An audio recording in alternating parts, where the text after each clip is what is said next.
Napakarami raw peking kaibigan, pero ang take ko naman dyan, mas marami yung peking kamag-anak. Yung tipong kapag kakaharap mo, ang bait-bait sa'yo, pero pag nakatalikod ka, sisiraan ka nila. Nako, kunyari pa, sasabihin sa'yo, mahal ka nila, nagmamalasakit lang sila sa'yo, talagang kala mo concern na concern sila sa'yo, di ba? Pero sa totoo lang, pag nakatalikod ka, sinisiraan ka sa ibang tao.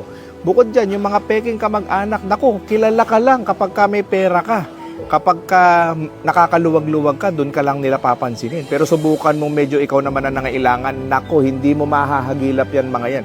At higit sa lahat, sisiraan ka pa at ichichismis kanyang mga yan kapag ka ikaw ay dumaranas ng problema. Yung tipong meron kang gustong abutin sa buhay mo, meron kang gustong marating, nang tanging hinihiling mo lang naman hindi ka humihingi ng pera, ang hinihiling mo lang ay suporta lang or words of encouragement lang galing sa kanila.